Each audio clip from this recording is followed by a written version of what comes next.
Premier bilan, n'hésitez pas à me dire quand j'oublie de lancer l'enregistrement. Premier bilan, la norme de a fois b au carré est inférieure ou égale à la norme de a transposé a fois la norme de b transposé. Maintenant, on va s'intéresser à la norme de a transposé a. Deuxième étape. Donc, Thibaut, j'imagine que tu avais fait ça quand même. Oui, ça, j'y étais arrivé. Alors, deuxième étape. On va regarder maintenant la norme de a transposé a. Alors, on calcule, la norme de a transposé a au carré. Donc, la norme au carré, ça correspond à la somme des coefficients au carré. Donc, on va calculer les coefficients. Ici. Si je prends ij dans un n, un petit calcul intermédiaire, je vais avoir a transposé a en coefficient ij qui est égal à la somme k variant de 1 à n de a transposé en coefficient ik fois a en coefficient kj, c'est-à-dire ça me fait la somme k variant de 1 à n de a ki à kj. Ça, c'est le coefficient d'indice ij. Coefficient d'indice ij de ma matrice.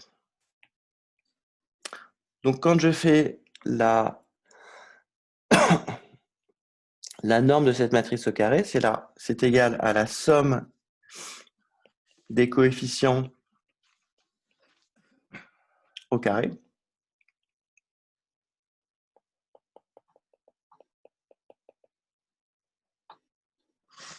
Et donc, c'est égal à la somme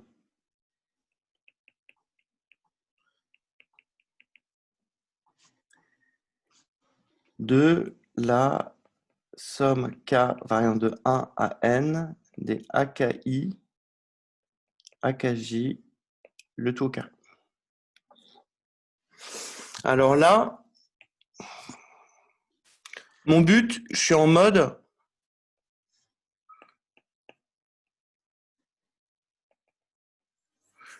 inférieur ou égal.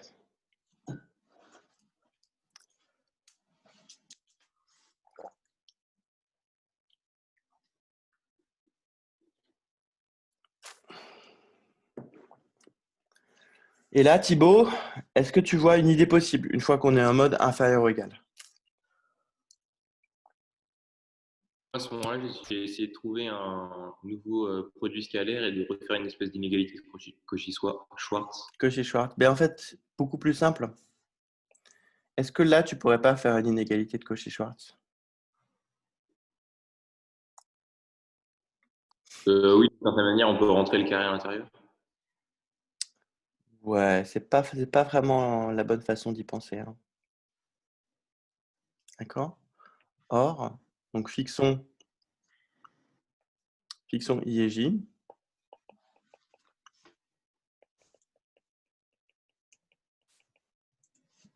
On a la somme k égale 1 à n des AKI, AKJ. Tu n'arrives pas à voir ça, Thibaut, que c'est une expression typiquement cauchy-schwarzienne? C'est une somme de produits. C'est une somme de produits. Et nous, on sait Cauchy-Schwarz canonique.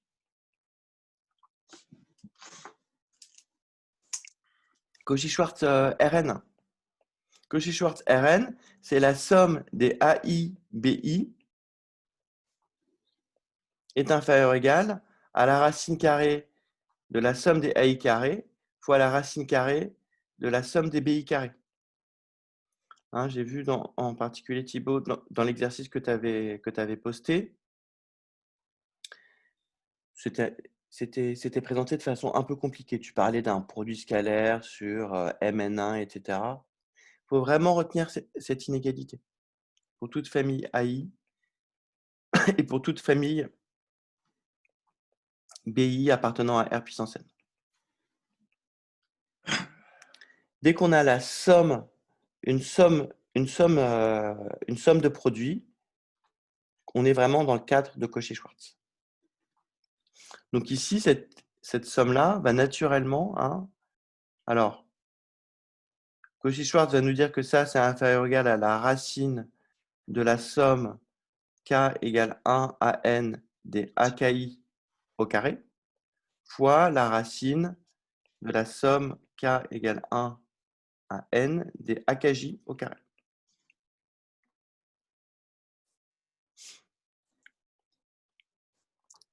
Est-ce que tu arrives à le voir, Thibaut? Oui, là maintenant, oui, j'arrive à le voir. D'accord. Et donc, en particulier, la somme des AKI AKJ au carré, k variant de 1 à n, c'est inférieur ou égal à la somme k égale 1 à n des AKI au carré fois la somme k égale 1 à n des AKJ au carré. OK. Alors, j'espère qu'on va s'en sortir. On va voir. Continuons à regarder. Ainsi,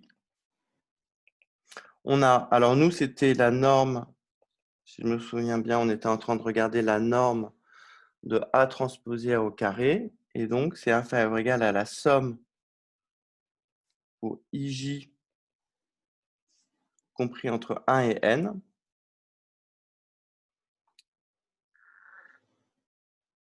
De la somme k égale 1 à n des AKI carrés fois la somme k égale 1 à n des AKJ carrés. Est-ce que tu es d'accord avec ça, Thibaut? Oui. Okay. Maintenant, cette expression-là, c'est du alpha i. Hein? Pourquoi j'appelle ça alpha i et pourquoi lui, je l'appelle bêta j? Thibaut, est-ce que tu peux m'expliquer pourquoi tout d'un coup, je note ça alpha i et bêta j?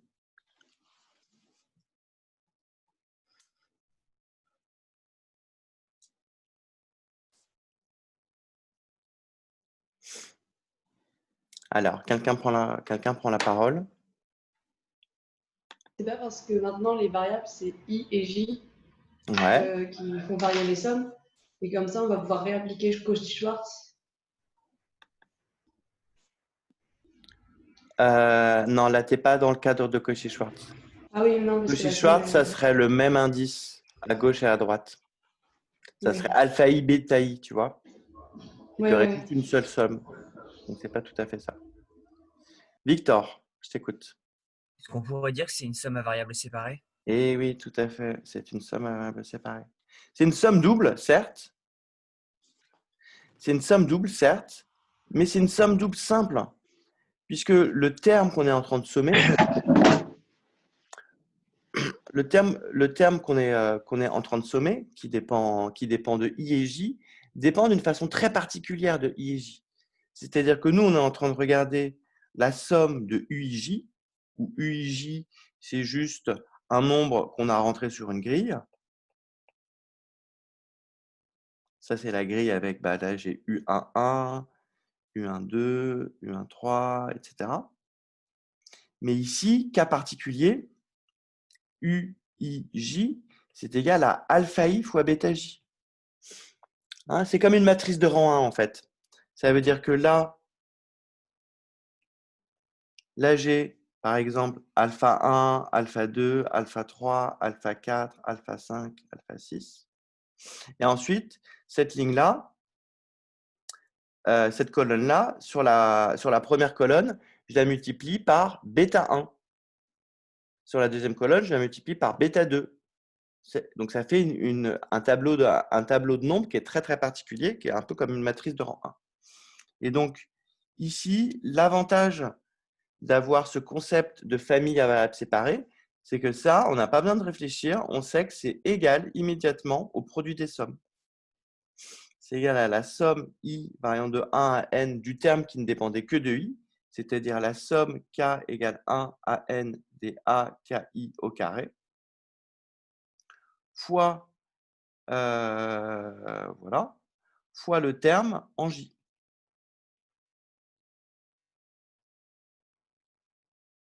Et A, K, J. Très bien, Victor.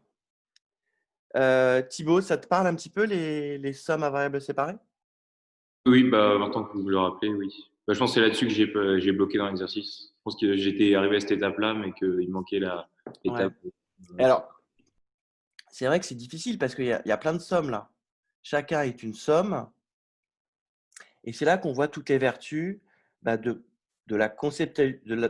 concept, tout simplement. C'est-à-dire qu'avec le concept, ce petit concept de famille à variables séparées, ça nous permet d'avoir des lunettes qui simplifient le panorama et on arrive à extraire juste une propriété particulière, ici celle-ci, et d'appliquer automatiquement, sans réfléchir, un résultat qui, voilà, moi je vois cette somme, automatiquement, je fais ah bah ouais, ah bah ok. Donc directement, j'écris ça. Et j'ai pas besoin de refaire la preuve, etc. Et là, Thibaut, qu'est-ce que c'est que ça, ce terme-là? Bah, là, à chaque fois, c'est enfin, c'est la norme de A Non, presque. carré. Norme de A au carré. C'est la norme de A au carré. Pourquoi? Bah, encore une fois, grâce à des lunettes, là, on a les lunettes euclidiennes. On a les lunettes que, ah oui, la norme de A au carré, c'est la somme de tous les coefficients de la matrice au carré. Et à droite, Thibaut, C'est aussi la norme de A au carré. c'est aussi la norme de A au carré. Et donc, bilan, on vient de démontrer que la norme de A transposée A au carré était inférieure ou égale à la norme de A au carré fois la norme de A au carré. Alors, ça fait beaucoup de carrés, mais c'est pas grave. Donc, en particulier, on voit que la norme de A transposé A. Oui, et donc du coup, ton truc marche, Thibaut. Effectivement, ton truc marche. Ton truc marche, mais en fait, ton truc, c'était juste un cas particulier de cette inégalité, hein. La norme de A carré plus petit que la norme de A au carré. Plus petit que la norme de A au carré. On obtient ça. Et quand on remet cette inégalité dans l'inégalité initiale, c'était la norme de AB au carré qui était inférieure ou égale du coup à la norme de A au carré fois la norme de B au carré. Et donc, on a bien la norme de AB qui est plus petite que la norme de A fois la norme de B. Alors ici, j'ai mis double clé USB parce que ça, en fait, c'est un résultat qui est particulièrement intéressant, hein. C'est un nom, les normes comme ça, hein. On appelle ça une norme sous-multiplicative. On peut dire aussi que c'est presque une norme d'algèbre. Donc le résultat est intéressant. Ça veut dire, en fait, quand on a une norme qui vérifie ça, c'est-à-dire là, la norme, entre guillemets, elle est compatible au produit, hein. Alors, pour que la norme soit compatible au produit, il faut qu'on ait un produit. Et qui dit produit dit algèbre. A priori, sur un espace vectoriel, je n'ai pas de produit. Là, je suis sur un espace vectoriel. Plus qu'un espace vectoriel, j'ai un produit. Je peux faire le produit des matrices. Et donc là, j'ai un résultat qui me dit, eh bien là, cette norme-là, en fait, qui est la norme la plus simple qu'on puisse imaginer, elle est, entre guillemets, elle est d'une certaine façon compatible au produit. Et ça nous permet de démontrer d'autres choses que vous ferez l'année prochaine. Donc le résultat est à retenir, d'un point de vue, juste le résultat est à retenir. Et la preuve est sympa aussi. La preuve est sympa. Moi, ce que j'aime bien dans cette preuve, c'est que on est obligé d'utiliser 2 fois Cauchy-Schwarz. Je trouve ça marrant. Et dans 2 espaces différents. C'est-à-dire que là, j'ai utilisé du Cauchy-Schwarz de Rn. Ça, c'est du Cauchy-Schwarz Rn. Et le premier Cauchy-Schwarz que j'ai utilisé, c'est du Cauchy-Schwarz Mn de R. J'ai appliqué Cauchy-Schwarz dans Mn de R. Voilà. Voilà pour cet exercice. Est-ce qu'il y a des questions sur cet exercice? Qu'est-ce qu'il avait cherché? Levez la main ceux qui... je sais que Thibaut voulait vraiment la solution. C'est bien Thibaut. François, François, Douce et son groupe. D'accord? Ok, Daniel. Est-ce qu'il y en a qui étaient allés jusqu'au bout de l'inégalité? Levez la main ceux qui avaient terminé. Basilis. Alors Basilis, je t'écoute. Non, moi je n'avais pas réussi, c'est juste que ça a levé la main putain. D'accord. On ne t'entend pas très bien avec ton micro. Alors, on va continuer. Alors, donc, je vais mettre un coup de stabilo dans mon classeur d'exercices. Alors, il y a un exercice que j'ai envie de corriger. C'est... Allez-y. Demandez-moi. On va voir si ça correspond à ce que j'ai envie de faire. Ce qui serait parfait. Prenez la parole. Sinon, j'ai des idées.